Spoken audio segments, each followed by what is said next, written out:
베드로전서 2장 11절에서 17절까지 말씀입니다. 한 절씩 한 절씩 봉독하고 맨 마지막 절은 우리 윤하의 초등학생이 큰 소리로 한번 읽습니다. 베드로전서 2장 11절에서 17절까지 제가 읽습니다. 사랑하는 자들아, 거루민과 나그네 같은 너희를 고나노니 영혼을 거스려 싸우는 육체의 종욕을 제어하라. 너희가 이방인 중에서 형제를 선하게 가져 너희를 악행한다고 비방하는 자들로 하여금 너희 선한 일을 보고 오시는 날에 하나님께 영광을 돌리게 하려 함이라. 인간의 모든 제도를 주를 위하여 순종하되 혹은 위에 있는 왕이나 혹은 그가 악행하는 자를 징벌하고 선행하는 자를 포상하기 위하여 오래 충독되게 하라. 곧 선행으로 어리석은 사람들의 무식한 말을 막으시는 것이라. 너희는 자유가 있으나 그 자유로 악을 가리는데 쓰지 말고 오직 하나님의 종과 같이 하라. 곧 사람을 공격하며 형제를 사랑하며 하나님을 두려워하며 왕을 존대하라. 아멘. 제가 한번 읽겠습니다. 묻 사람을 공경하며 형제를 사랑하며 하나님을 두려워하며 왕을 존대하라. 아멘. 여러분, 세상에는 많은 사람들이 있습니다. 각자가 다양한 모습으로 살아가죠. 각자가 살아가는 다 이유가 있습니다. 또 모습이 있습니다. 어떤 사람은 참 독하게 살아가는 사람이 있어요.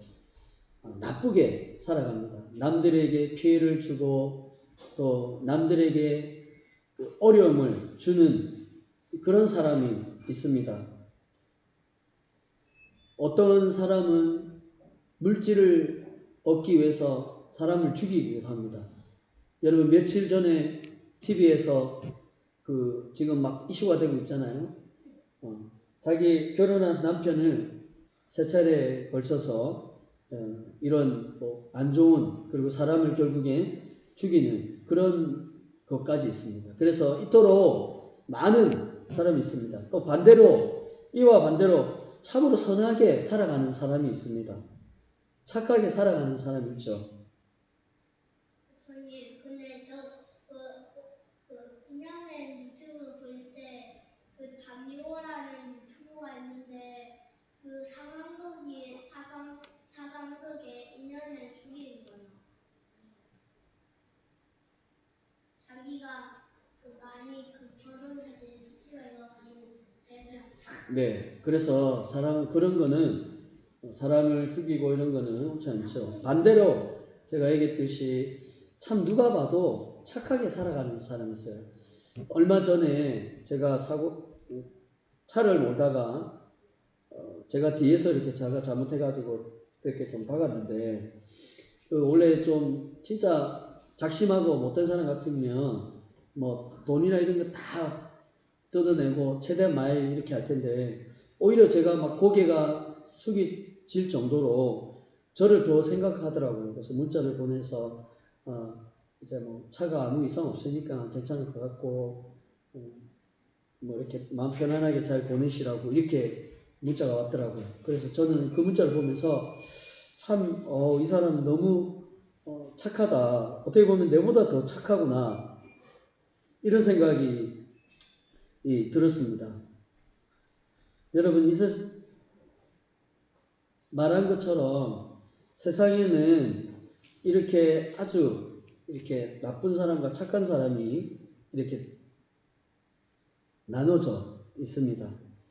근데 여러분, 성도는 어떻게 살아가야 될까요? 나쁘게 살아가야 됩니까? 아니면 착하게 살아가야 됩니까? 예. 하나님을 믿는 사람들은 기본적으로 모든 생각과 모든 행동에 있어서 선하게 착하게 살아가야 합니다. 이것은 하나님이 명령하신 것이고 당연히 우리는 그렇게 살아가야 하는 것이죠. 모든 인생의 목적, 그 이유는 바로 선하게 살아가야 하는 그런 초점을 맞추고 살아가야 합니다. 여러분 잘 아셨죠? 그렇게 살아가야 합니다. 여러분 오늘 베드로는 하나님의 자녀들에게 이 세상을 살아갈 때 어떻게 살아가야 하는가를 분명히 선언하고 있어요. 얘기하고 있습니다. 예, 그것은 선하게 살아가되 하나님의 영광을 위해서 살아가라고 얘기하고 있어요.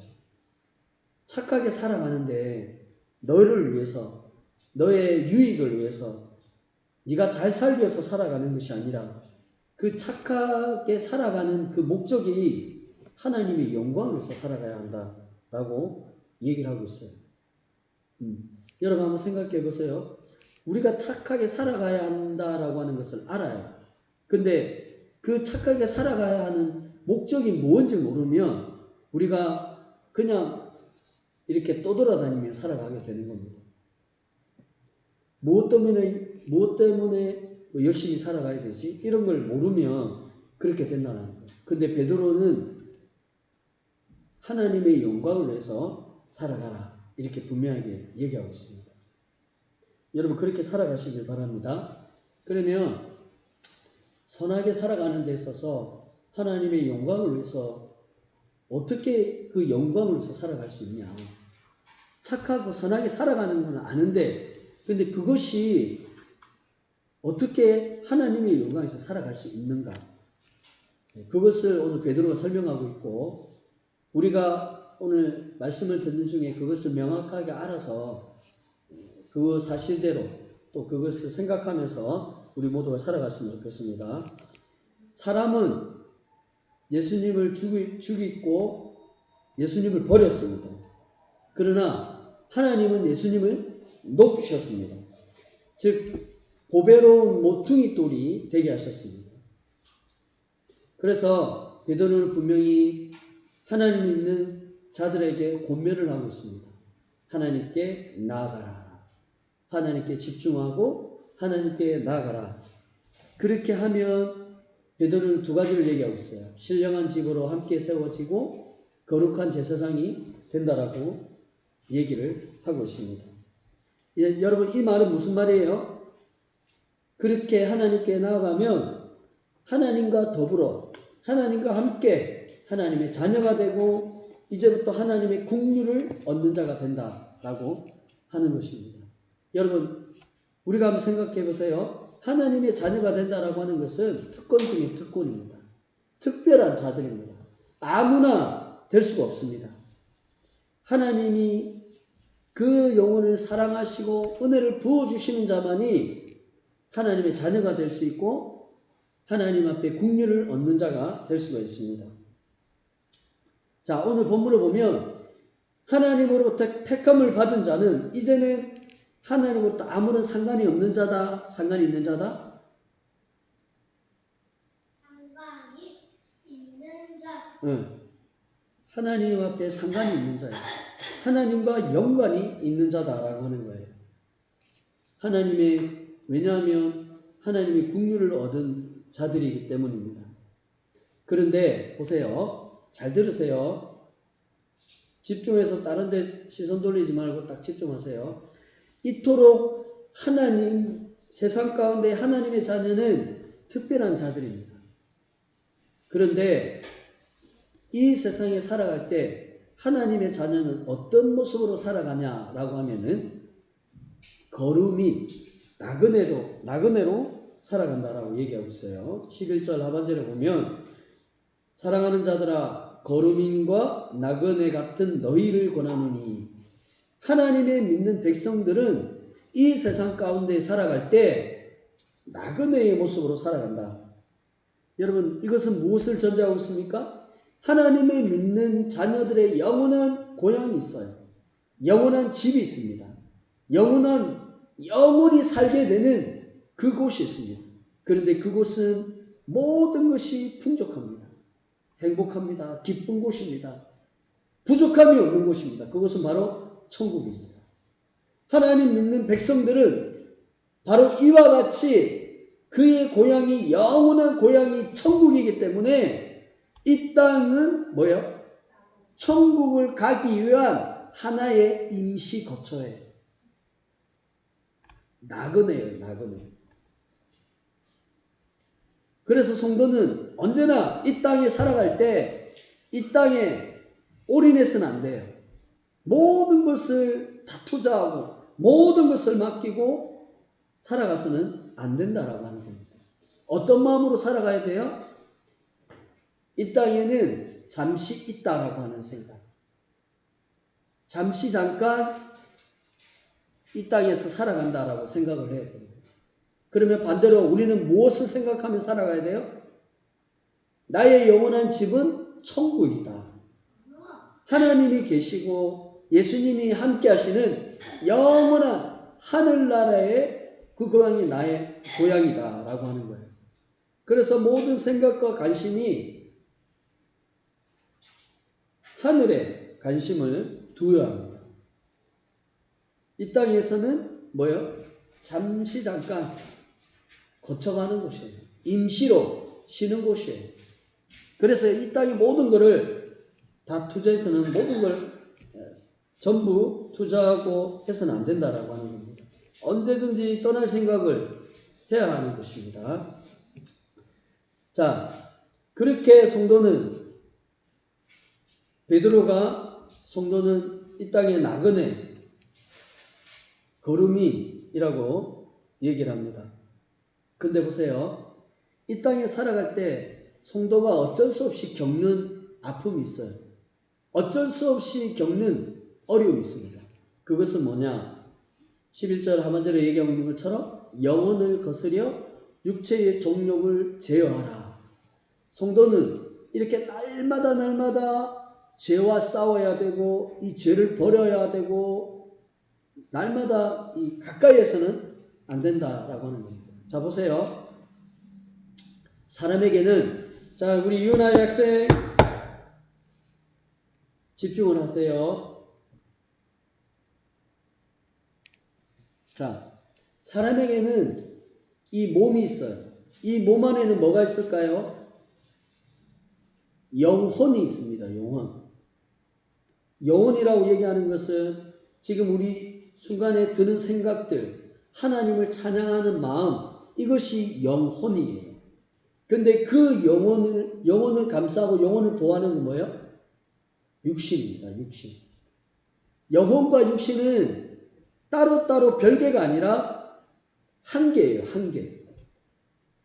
근데 보세요. 이 한 개의 몸에서 영혼하고 육신하고 날마다 부딪히는 거예요. 날마다 싸우는 겁니다. 베드로가 말한 것처럼 영혼을 거슬려 육체의 정욕을 제어하라 라고 하는 것은 이것들이 날마다 부딪혀서 아픔이 있고 있지만 이것들과 날마다 제어하면서 살아가야 된다 라고 얘기를 합니다. 이 말은 우리가 일명제 이런 말 하잖아요. 내 마음 같지가 않네 이렇게 얘기하잖아요. 마음은 이런 생각을 하는데 행동은 다르게 얘기하고 있어요. 다르게 행동을 해요. 응? 아빠 엄마 말을 잘 들어야 된다라고 하는 마음은 가져요. 근데 행동은 아빠 엄마 말을 잘 듣는다 듣지 않는다? 듣지 않는 거예요. 이것은 뭐예요? 지금 마음 따로 육신 따로 되는 거예요. 그러면 여기서 옳은 방법이 뭐예요? 마음이 가졌던 생각이 옳은 거예요. 그러면 육신도 뭐예요? 마음 따라서 육신도 어머니 말, 부모님들의 말에 순종하고 따르고 그렇게 함께 가야 합니다. 그런데 그것이 잘 가져요? 잘 가지지 않아요? 잘 안 가요. 내가 하나님 말씀을 따라야 되는데 라고 하는 마음이 들어요.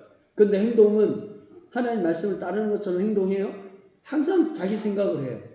항상 세상적인 방법으로 선택을 하고 결정을 해요.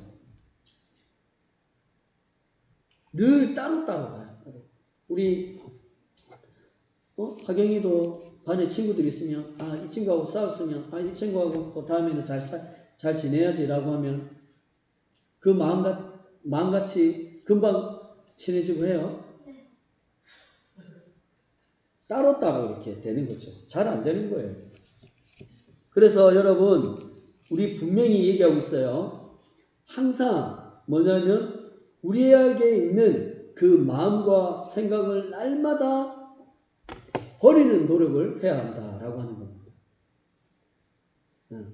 날마다 자신의 마음을 쳐서 이러면 안 돼, 이러면 안 돼, 내 행동도 이러면 안 돼, 이렇게 제거를 해야 된다라고 하는 겁니다. 여러분, 왜냐하면 그거는 이상한 사람이 아니에요. 모든 사람이라고 하면 마음과 육신은 그렇게 날마다 싸우면서 살아가는 거예요. 살아가는 거예요. 베드로가 고백을 했어요. 로마서 7장 15절에 내가 행하는 것을 내가 하지 못하노니 곧 내가 원하는 것은 행하지 아니하고 도리어 미워하는 것을 행함이라. 마음은 사랑하고 싶어요. 마음은 계속 가고 싶은데 근데 육신은 어떻게 한다고? 미워한다. 베드로는 이것을 계속 경험했습니다. 바울도 이게 바울이 지금 로마서가 바울이 적은 건데 이 바울이 늘 항상 이런 걸 경험했다라고 얘기를 하는 거예요. 우리도 그것을 경험하고 있어요. 근데 여러분 경험한 것에만 그치는 것이 아니라 이러한 모든 것들을 날마다 버려야 됩니다. 그런데 어떻게 버릴 수 있을까요? 네? 야고보서 4장 1절에 보면 이거 나와 있어요. 그 방법이 나와 있어요. 너희 중에 싸움이 어디로부터 다툼이 어디로부터 나느냐? 너희 지체 중에서 싸우는 정욕으로부터 나는 것이 아니냐? 우리의 모든 죄는 어디서부터 난다고요? 마음에서부터 나와요. 마음에서. 정욕이라는 말은 우리의 마음에서 흘러나온다는 얘기입니다.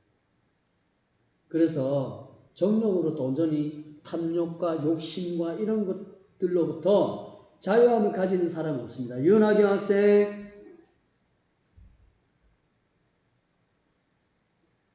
자, 너희는 욕심을 내어도 얻지 못하여 살인하며 시기하여도 능히 취하지 못함으로 다투고 싸우는도다. 너희가 얻지 못하면 구하지 아니하기 때문이요. 마음과 육신으로부터 이거를 제어하기 위해서는 어떻게 해야 된다고요? 기도해야 돼요. 기도. 기도하면 이런 육신들은 조금씩 단번에는 아니지만 조금씩 벗어날 수 있습니다. 그리고 7절에 보면 그런즉 너희는 하나님께 복종할지어다. 뭡니까? 하나님께 복종하는 겁니다. 항상 우리의 심령 가운데는 성령님이 계세요. 하나님이 계세요. 그 하나님께 가까이 가는 겁니다. 다른 말로 얘기하면 하나님께 전념하는 겁니다. 하나님께 집중하는 겁니다. 왜? 그 대적을 이길 수 있고 그 육신의 모든 악한 것을 이길 수 있는 것은 뭐예요? 하나님밖에 없기 때문입니다. 그래서 유일하게 그것을 제어하면서 멀리할 수 있는 유일한 방법은 전능하신 그 하나님 앞에 가는 겁니다. 가까이 가는 겁니다. 우리의 생각과 우리의 마음 하나님 앞에 열심히 다가가는 겁니다. 그리고 하나님 말씀에 복종하면서 살아가는 겁니다. 하나님의 말씀을 따라서 살아가는 겁니다. 그럴 때 우리의 영혼을 거스려 육체의 욕심이 있는 그 육체의 욕심이 하나씩 제거가 됩니다. 여러분, 하나님 믿는 사람들은 끝까지 하나님 믿는 사람들은 변화될까요? 변화되지 않을까요? 변화됩니다. 100% 변화됩니다. 100%. 완전히는 아니더라도 이 땅에 완전에 가까운 99.9%의 그 변화가 일어난다라고 얘기하는 거예요. 변화가 진짜 일어납니다. 저를 보세요. 변화가 진짜 일어납니다. 여러분, 그래서 우리 안에 있는 막 답답하고 막 힘들고 정말 이것은 없었으면 좋겠다. 하나님 믿는 사람으로서 이런 건 없었으면 좋겠다 라고 하는 것을 버리려면 기도하고 하나님 앞에 가까이 말씀을 따라 살아가는 우리 모두가 되었으면 좋겠습니다. 아멘. 여러분, 이처럼 성도는 날마다 이런 선한 삶은 살아가야 합니다. 바로 하나님의 영광을 위해서 살아가야 하는 거죠. 그런데 여러분 보세요. 세상 사람들은 우리를 가만 내버려 두지 않습니다. 늘 육신의 정욕대로 살아갈 수밖에 없도록 하나님의 올바른 모습으로 살아가지 못하도록 세상 사람들은 그렇게 만듭니다. 세상 사람들은 우리를 어떻게 한다고 얘기합니까? 세상 사람들은 우리를 욕합니다. 그리고 우리를 악하게 우리를 위협합니다. 그리고 우리를 놀래킵니다. 그런데 여러분 이것이 이유가 있느냐 없느냐? 이유가 없습니다. 세상 사람들은 그냥 아무런 이유 없이 하나님 믿는 사람들을 욕합니다. 하나님 믿는 사람들을 못 살게 이끌지요. 그냥 악하다고 말합니다. 상식적이지 않다고 얘기합니다. 염치가 없다고 얘기합니다. 여러분 이 말을 들을 때 우리의 마음은 어떤 마음을 가질까요? 적반하장이죠. 우리가 뭘 했는데 도대체 이렇게 갑니다. 그런 사람들 향해서 우리는 똑같이 대하는 것이 아니라 그럼에도 불구하고 우리는 어떻게 해야 됩니까? 오늘 베드로가 말한 것처럼 오직 그들에게 그래도 선하게, 이게 참 힘든데 그래도 성실하게 살아가야 합니다. 그렇게 살아가야 하는 이유가 그게 내 마음이 편하기 위해서, 내가 잘 살기 위해서, 내가 잘해주면 저 사람도 잘해주겠지라고 하는 것으로 인해서 그것이 목적이 아니라 무슨 목적이에요? 네. 하나님의 영광을 위해서 착하게 살아가야 돼요. 세상 사람들이 우리의 모습을 보고 하나님의 영광을 볼 수 있도록 그렇게 살아가라는 얘기예요. 세상 사람들이 하나님을 찬양할 수 있도록 이런 모습으로 살아갑니다. 여러분, 이렇게 살아가는 삶이 곧 하나님을 증거하는 것이에요. 세상 사람들에게 하나님을 증거하는 것이고, 봐봐라, 하나님은 이런 분이다. 하나님은 이토록 능력이 많으신 분이다. 사랑이 많으신 분이다. 긍휼이 많으신 분이다. 우리의 행동을 통해서 세상 사람들에게 하나님을 알리고 전도하고 증거하는 겁니다. 그것이 착하게 살아가는 거예요.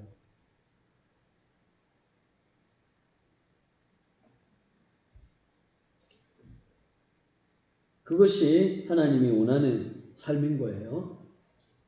자, 여러분 생각해 보세요. 자, 그러면 구체적으로 우리가 한번 생각을 해보면, 자, 예를 들어서 어떤 한 사람이 있는데 그 사람은 하나님을 몰라요. 하나님이 어떤 분인지도 도저히 모릅니다. 근데 그분은 무언가 이 다스리는 권력이 있고 어떤 능력이 있어요. 그런 사람들에게 우리는 이제 그 사람의 말을 따라야 되는 거죠. 근데 그 사람이 하나님을 안 믿어요. 하나님도 모르고. 그럼에도 불구하고 그런 사람들을 얘기해요. 그러면 당연히 우리는 어떻게 생각할까요? 인간적으로 생각하면, 제대로 해야지. 따르지도 않을 거고 아마. 하나님을 의식도 없고, 하나님을 믿지 않는 사람인데, 왜 내가 따라야 돼? 저 사람은 별개고 나는 하나님 믿으니까. 저 사람이 얘기하는 것은 하나님을 전혀 모르고 얘기하는 거니까 나는 따를 필요 없어 생각해서 따르지 않습니다. 그렇죠? 그런데 베드로는 어떻게 얘기할까요? 하나님을 의식하지 않고 하나님을 믿지 않는 사람일지라도 그 사람의 말에 따라야 된다고 얘기하고 있어요.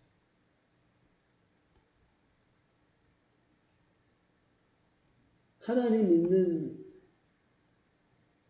사람으로서의 그런 정말 악한 모습이 아닌 한 하나님을 믿지 않는 사람일지라도 그 사람이 어떤 통치나 이런 걸 가지고 있으면 따라야 된다라고 얘기합니다. 예를 들어서 우리나라를 다스리는 사람이 있어요. 대통령이에요. 그렇죠?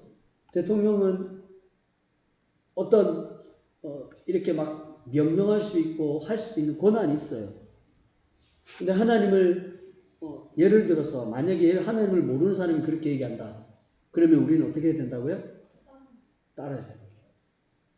그분이 어떤 말을 하든지 간에 악한 말을 너무나도 상식적이지 않다라고 하는 말을 하지 않는 한 상식적이고 일반적인 것은 베드로가 얘기하기를 따라야 된다. 이렇게 얘기를 합니다.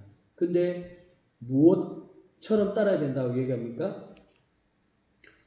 모든 제도를 주를 위해서 순종하되 그 왕이나 총독이 얘기하는 것을 따라야 된다. 이렇게 얘기하고 있어요. 무슨 말인지 알겠어요? 안 믿는 사람일지라도 그 사람에 대해서 우리가 따라야 된다. 얘기합니다. 자, 제가 아는 분 중에 장로님이 있어요.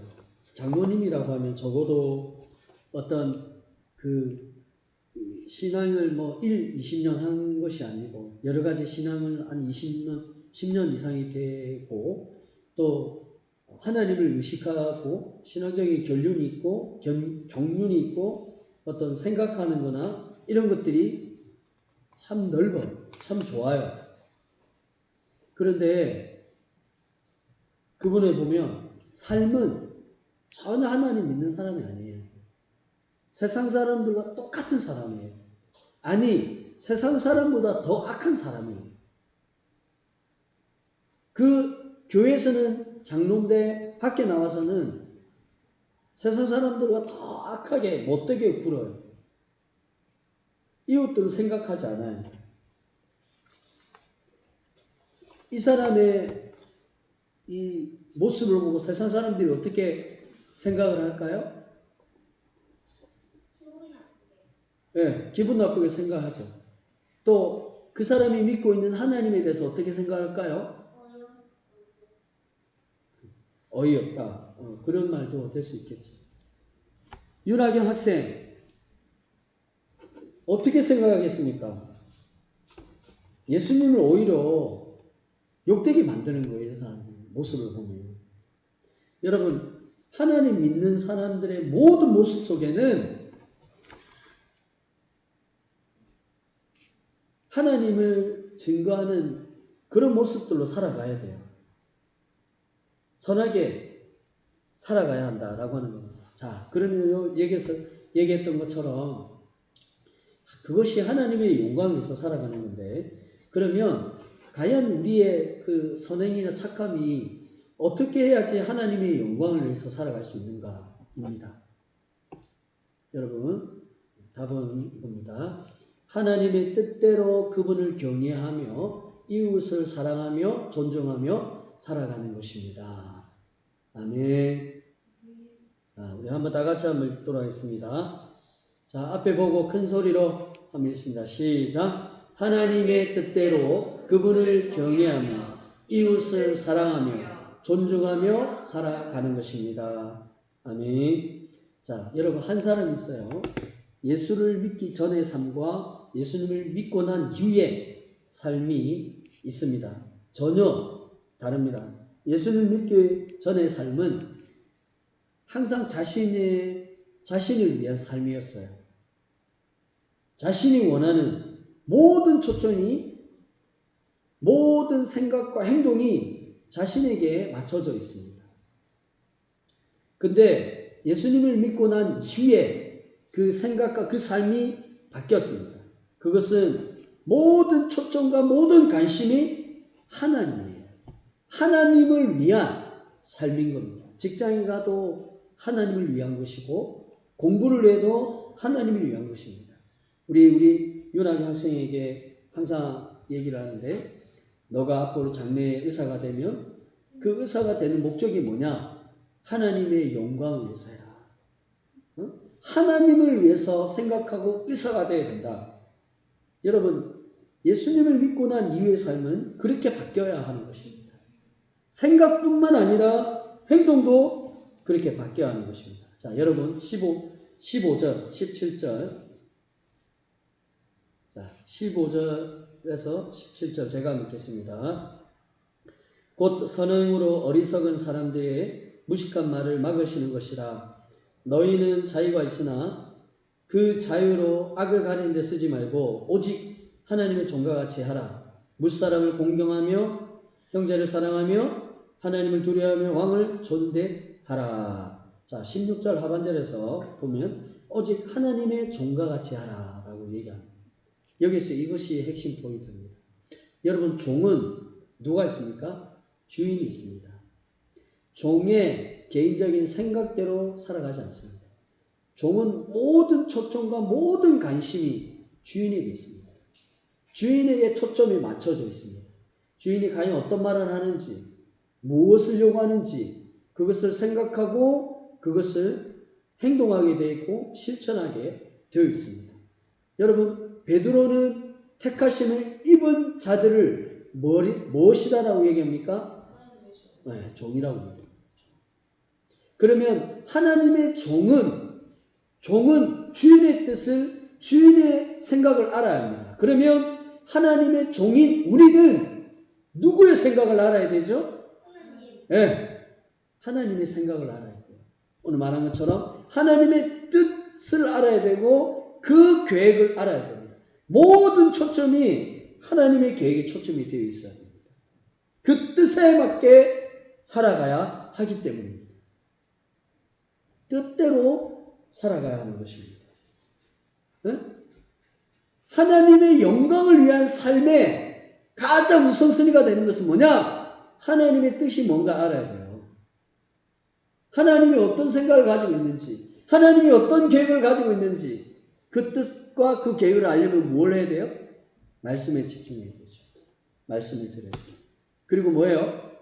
하나님의 영광을 위한 삶이라고 하는 것은 뭐예요? 하나님을 경외하는 겁니다. 다시 말해서 예배를 드리는 거예요. 하나님을 경배하는 겁니다. 언제나 하나님을 초점을 맞추고 하나님 앞에 찬양 드리고 예배 드리는 겁니다. 하나님을 기뻐하는 겁니다. 모든 그 영광을 위한 삶의 가장 큰 초점은 하나님을 경외하는 것이다. 입니다.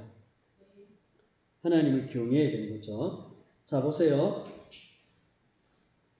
자, 모든 제도가 그냥 우연하게 생겨진 게 아니에요. 이 세상이 만들어져서 최소한 이 세상이 유지되고 만들어지기 위해서는 어떤 제도가 되어야 됩니다. 제도가 있어야 합니다. 그 제도 안에 왕이라는 것이 되어 있는데, 그런데 그 모든 것들을 누가 만드셨어요? 하나님이 창조하셨고 하나님이 만드셨고 세상에 흘러가는 시스템을, 제도를 만드신 거예요. 그러면 그 제도 속에 성도가 하나님 앞에 순종하고 선하게 살아간다라고 하는 것은 뭐예요? 제도를 허락하시고 그 제도를 통치하는 그 왕에 순종하며 살아가는 것이 하나님의 영광을 위한 삶인 것이에요. 아니, 목사님, 그 왕이, 그 통치자가 하나님을 안 믿는데요? 그럼에도 불구하고 크게 보면 하나님의 섭리 속에 이루어지고 있고 가고 있는 거예요. 이 세상의 왕은 아무나 세워지는 게 아니에요. 하나님이 허락하시는 자만이 세워질 수 있습니다. 우리나라 대통령이 새롭게 뽑혔는데 투표를 해서 결과가 어떻게 났든 그 결과 속에 결국엔 누가 인도하셨냐면 하나님이 인도하신 거예요. 그러면 그것을 따라 우리가 하나님께 순종하듯이 그분에게 순종을 해야 됩니다. 그 누구에게 순종하는 거라고요? 네. 왕에게 순종하고, 왕에게 순종하는 것은 왕을 허락하신 하나님께 순종하는 겁니다. 그래서 베드로가 얘기하고 있습니다. 이 세상의 모든 죄는, 이 세상의 모든 죄를 통치하는 왕인데 그 왕을 너희가 왕께 순종해라 라고만 말하지 않습니다. 그 앞부분에 뭐라고 얘기합니까? 주를 위하여 순종하듯이 그 왕께 순종해라, 이렇게 앞부분에 삽입을 시켜놨어요. 그러면 그 모든 제도, 왕을 세운 것은 하나님이다. 그래서 결국 그 왕께 순종하는 것이 하나님께 순종하는 것이다 라고 얘기합니다. 이 말을 이렇게 가장 첫 번째 꺼낸 것은 너희가 하나님을 영광을 해서 살아간다라고 하는 것은 뭐냐? 세상의 모든 제도를 순종하는 거고 왕을 통치하는 그 왕이 그 통치를 순종하는 거다. 여러분 좁게 얘기하면 여러분의 직장 속에서의 그 레벨이 있잖아요. 상급자가 있고 하급자가 있지 않습니까? 모든 시스템이 있잖아요. 그 시스템을 그곳에서 하나님의 영광을 위해서 살아간다? 영광을 위해서 직장 생활한다? 그러면 그것이 뭐죠? 네, 상사의 말을 존중하며 나가는 거예요. 그 옆에 있는 친구를 때로는 존중하면서 같이 가는 겁니다. 그것이 하나님께 경배하는 겁니다. 우리 학생들은 선생님이 있습니다. 그 선생님 앞에 말을 잘 듣고 그 말에 순종하며 살아가는 거예요. 그게 하나님을 경외하는 겁니다. 자, 마지막 두 번째는 뭐예요? 이웃을 사랑하면서 존중하면서 살아가는 겁니다. 여러분.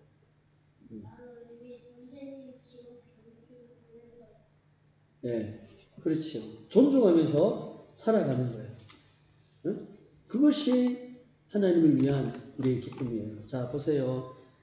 16절에 보면 너희는 자유가 있으나 베드로가 택하심 받은 성도들에게 얘기하고 있고 성도들이 자유가 있다라고 얘기하고 이게 무슨 말이죠? 그렇죠. 안 섬기고 안 섬길 수 있는 자유가 있지만 근본적으로 얘기할 때 모든 백성은 구약에는 율법에 의해서 모두가 죄인입니다. 근데 죄에서 온전히 자유케 해주신 분이 있어요. 그것은 예수 그리스도의 십자가의 은혜입니다. 근데 그 은혜는 우리의 노력으로 주어진 것이 아니라 하나님의 값없이 주시는 사랑과 은혜입니다. 예수 그리스도의 은혜입니다.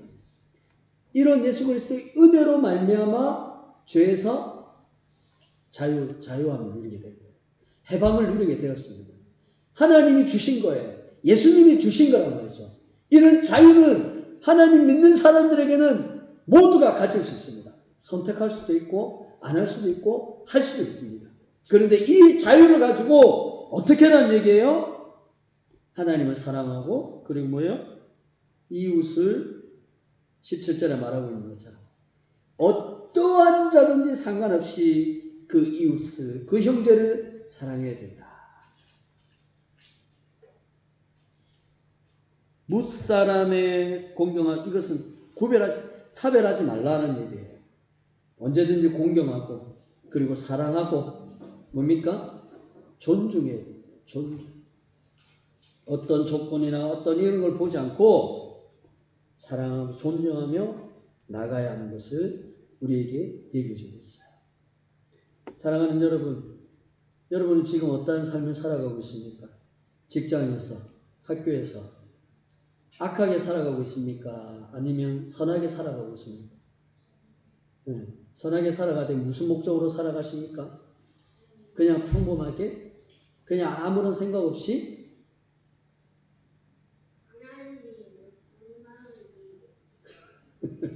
하나님의 영광을 위해서 살아가야 합니다. 그 하나님의 영광이 뭡니까? 하나님을 경외하고 이웃을 존중하고 사랑하며 살아가는 것입니다. 여러분 마태복음 22장 37절 우리 윤하경 학생 큰 소리로 한번 읽어주세요. 시작.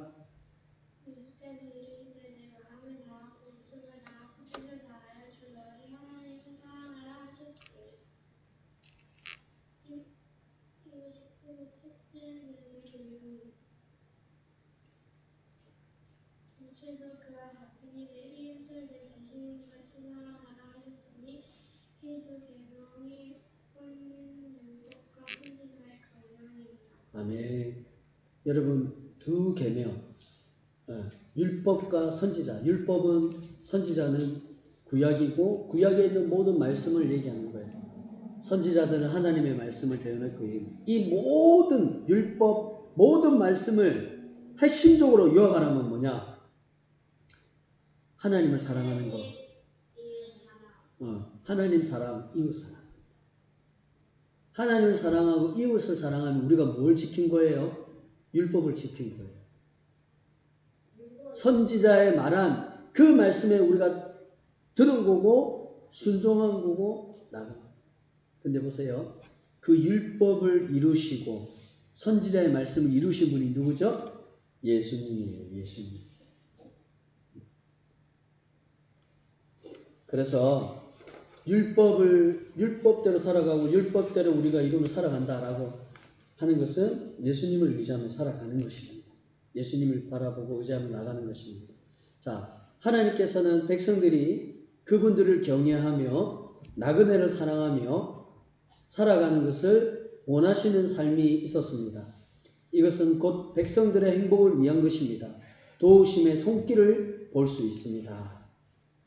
자, 찾지 말고 신명기 10장 12절에서 22절 내용입니다. 저를 보세요. 시내산에서 하나님께서 모세에게 십계명을 두 번을 주셨어요. 한 번은 이제 모세가 화가 나서 이제 십계명을 떨어뜨렸는데 두 번째 올라가서 십계명을 주었어요. 그리고 하나님께서 이스라엘 백성들을 모세를 통해서 애굽과 홍해와 강약 가운데 철저하게 그들을 인도하시고 보호하셨어요. 그런 하나님께서 이스라엘 백성들에게 요구하시는 삶이 있었습니다. 요구가 뭐죠? 간절히 바라고 원하는 삶이 있었다는 거예요. 다시 말해서 하나님이 이스라엘 백성들에게 너희가 이렇게 살아갔으면 좋겠다라고 하는 바라는 점이 있었어요. 그 바라는 점이 아까 우리 설명한 것처럼 뭐냐? 하나님을 경외하고 말씀대로 살아가고 사랑하며 섬기는 것이다. 이것은 백성들을 옥죄이기 위해서, 백성들을 괴롭히기 위해서, 백성들을 힘들게 만들기 위해서 하는 것이 아니라 백성들이 행복하기 위해서 하는 것이다. 그리고 두 번째는 너희 중에 고아와 가부와 나그네가 있으면 그들을 철저하게 저 멀리 하지 말고 그들을 사랑해야 된다. 왜?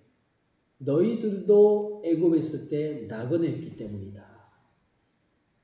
나그네 있을 때 내가 너희들을 인도했고 보살핀 것처럼, 그리고 너희가 하나님의 사랑을 경험한 것처럼 이 땅 가운데 살아가는 그 나그네들을 너희도 사랑해야 된다. 이렇게 얘기를 해주고 있습니다. 여러분, 하나님께서 백성들에게 원하시는 것, 그것은 하나님을 사랑하고 경외하면서 말씀대로 살아가는 것입니다. 그러면 백성들은 무엇을 하면 되죠? 하나님을 사랑하면 됩니다. 하나님을 경외하면 되고 하나님이 주시는 규례와 법도대로 그냥 순종하면서 살아가면 됩니다. 그리고 그 있는 나그네 이웃들을 사랑하면 됩니다. 그러면 나머지는 뭐예요? 하나님이 보호하십니다. 하나님이 지키시고 하나님이 사랑하십니다.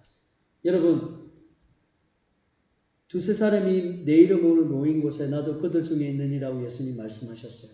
지금 여기서 보면 사람이 없지만 우리 가족끼리 예배를 드리지만 우리가 개인적으로 하나님과 1대1 만남을 가지고 우리 하나님을 잘 섬기고 이처럼 예배를 잘 드리고 열심히 찬양하고 열심히 기도하고 하나님 안에서 기쁨을 누리며 이것이 하나님을 사랑하는 거예요. 이것이 하나님을 경외하는 겁니다. 하나님을 경배하는 겁니다. 예배를 섬기는 자는 그 섬김에 열심을 내는 것이 하나님을 예배하는 거예요. 하나님을 찬양하는 거예요. 그러면 우리는 그렇게 하면 돼요. 그러면 나머지는 하나님이 채워주시고 인도해 주시고 도와주십니다. 시편 146편 9절 앞에 보고 우리 하일이 큰 목소리로 한번 읽어주세요. 앞에 보고 시작. 여호와께서 나그네들을 보호하시며 고아와 가부를 붙드시고 아기들의 같은 길을 굳게 하시는 아멘. 자, 시편 146편 9절에 여호와께서 나그네들을 보호하시며 고아와 가보를 붙드시고 악인들의 길을 굽게 하시는도다. 흔들리지 않게 붙잡아 주신다. 그때 당시에 이스라엘 백성들 가운데 있는 고아, 가부 그들을 하나님이 붙드신다. 무엇들로부터? 악인들로부터. 여러분, 제가 맨 앞에서 얘기했죠. 우리는 하나님의 백성인데 이 땅 가운데서는 뭐로 살아간다고요? 네, 나그네로 살아갑니다. 우리가 고하고 우리가 나그네예요. 하나님 우리를 붙드신다라고 말씀을 하십니다. 자, 여러분, 제가 결혼을 하고 나서 우리 또 아이들에게 이런 얘기를 종종 하는데 또 제 자신에게 이렇게 얘기합니다. 이제는 내가 누굴 위한 삶을 살아가겠노? 결혼 전에는 나를 위한 삶이었는데 이제는 자녀들을 위해서 살아가야지 않겠냐, 가족들을 위해서 살아가야 되지 않겠냐 생각을 했어요. 근데 이 생각과 오늘 말씀을 딱 적용해 봤을 때 딱 드는 생각이 뭐냐면, 그래, 물론 이 말도 맞지만 내가 정작 어디에 무엇을 위해 내가 선하게 살아가야 하는가, 무엇을 위해서 내가 살아가야 하는가, 그것은 하나님의 영광을 위해서 살아가야 해요. 가족을 위해서가 아니고 자녀를 위해서가 아니고 내 개인이 하나님을 위해서 살아가야 되는구나. 사모님, 내가 직장 일을 하면서도 내가 나를 위한 것이 아니라, 가족을 위한 것이 아니라 하나님을 위한 것이다. 윤학영 학생, 공부를 하는 것도, 의사가 되려고 하는 것도 내가 돈을 많이 벌기 위해서가 아니고, 사람들에게 알리는 것도 아니고, 제일 우선순위는 하나님의 영광을 위해서 그렇게 해야 된다라고 하는 것입니다. 여러분, 하나님께서 백성들에게 요구하시는 삶이 바로 이런 영광스러운 삶이었고, 베드로가 택하신 백성들에게 얘기하고 있는 것, 선한 행위를 하며 살아가라. 그것은 하나님의 영광을 위해서 살아가는 것이다 라고 얘기했습니다. 여러분, 우리 모두가 그런 하나님의 영광에서 살아갔으면 좋겠습니다. 여러분, 선하게 살아간다라고 하는 것은 세상에서는 뭐라고 얘기합니까?